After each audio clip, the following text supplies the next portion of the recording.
বাংলায় একটা খুব প্রচলিত কথা আছে, বাপের নাম ভুলিয়ে দেব। সাধারণত রাগবশত বা কখনো আবার মশকরার ছলেও কথাটা বলা হয়, কিন্তু বর্তমানে পশ্চিমবাংলায় কোনো রাগ বা মশকরার ছলে নয়, বরং ঠান্ডা মাথায় ভেবে চিনতে লোকেরা নিজের বাবার নাম ভুলে যেতে চাইছে। এবং সেটা কোনো একজন ব্যক্তি বিশেষ নয়, বরং লক্ষ লক্ষ লোক করেছে। কারণ একটাই, এসআইআর। সত্যি বলতে কি, ভোটার লিস্ট সংশোধনের এই এসআইআর প্রক্রিয়া যদি না হতো, তবে জানাই যেত না যে পশ্চিমবঙ্গের কয়েক লক্ষ লোক ভোটার লিস্টে নাম তোলার অথবা রেখে দেওয়ার জন্য নিজের বাপের নাম বদলে ফেলেছে। যেমন উত্তর 24 পরগনার হিঙ্গলগঞ্জের voter Sukumar Das. Voter list অনুসারে তার বাবার নাম বিমল দাস। এসআইআরে দেখা যাচ্ছে যে এই একই বিমল দাস, যিনি এখন মৃত, তার ছেলের নাম স্বপন দাস। এবং স্বপন দাস ও তার পরিবারের অভিযোগ, সুকুমার নামে বিমল দাসের কোনো ছেলেই ছিল না। এই সুকুমার আসলে তাদের প্রতিবেশী এবং বেশ কিছু বছর আগে বাংলাদেশ থেকে ভারতে আগত। এবং তারা এটা দেখে অবাক যে তাদের অজান্তেই সুকুমার তাদের বাবার নাম নিজের বাবা হিসাবে ব্যবহার করে ভোটার লিস্টে নাম তুলেছে। হিঙ্গলগঞ্জের মতোই উত্তরের দিনাজপুর থেকে দক্ষিণে 24 পরগনা পর্যন্ত প্রায় সব জেলাতেই এই ছবি দেখা যাচ্ছে। যেমন আলিপুর দুয়ারের হ্যামিল্টনগঞ্জের চঞ্চল দাস, যিনি ভোটার লিস্টে 2 জায়গাতে নাম তুলেছেন। এক জায়গায় পদবী দাস ও আরেক জায়গায় নার্জিনারি। এবং নার্জিনারি হয়ে তিনি নিজের যে বাবার নামটি ব্যবহার করেছেন, সেই নামের ব্যক্তি দুলাল নার্জিনারি ও তার পরিবার ঘটনা জানাজানি হওয়ার পর স্পষ্ট করে দিয়েছেন যে চঞ্চল নামের তার কোনো ছেলেই নেই।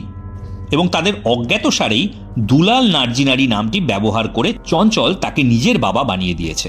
এরকম ঘটনা ভুরি ভুরি। নির্বাচন কমিশনের স্ক্রুটিনি থেকে যা ধরা পড়ছে, সেই অনুসারে আসলে এসআইআরকে ফাঁকি দিতেই এই ছক। বহু অবৈধ ও ডুপ্লিকেট ভোটার, যাদের নাম পশ্চিমবঙ্গের ভোটার লিস্টে ছিল এবং তাদের নামে ভোটও পড়েছে, সেরকম অগণিত লোক নাম তোলার সময় বাবার নাম হিসাবে ভুল তথ্য দিয়ে নাম তোলার কাজটি সম্পূর্ণ করেছিল। সেই সময়ে কেউ কল্পনাও করেনি যে এসআইআর নামের কোনো সংশোধনী প্রক্রিয়া ভবিষ্যতে হবে। আর এখন যখন এসআইআর হচ্ছে, তখন এসআইআর এর নাম বাদ যাওয়া রুখতে 2002 ভোটার লিস্টে নাম থাকা কোনো আসল ব্যক্তির প্রকৃত তথ্য ও ভোটার এপিক নাম্বার ব্যবহার করা হচ্ছে এসআইআর ফর্ম ফিল আপ করার জন্য। এবং তা করতে গিয়ে এভাবেই কোনো অপরিচিত লোক কিংবা পাড়া প্রতিবেশী বা আত্মীয় স্বজন, এমনকি শ্বশুরকেও বাবা বানিয়ে দেওয়া হয়েছে। আর এরকম ঘাপলা করার সংখ্যা এত বেশি যে তা দেখে নির্বাচন কমিশনের চক্ষু চড়ক গাছ। সূত্র মারফত জানা যাচ্ছে যে এই সংখ্যাটি কোটি ছাড়িয়ে গেছে। তাই কমিশনের কেন্দ্রীয় দপ্তর থেকে রাজ্য দপ্তরের নির্দেশ এসেছে এই 1 কোটির বেশি লোকের তথ্য যাচাই করে তা সংশোধন করার। এবং বিশেষজ্ঞদের মতে এই বিশাল সংখ্যক নামের মধ্যে 80 থেকে 90% যাচাই প্রক্রিয়া সঠিক হলে বাদ যেতে চলেছে।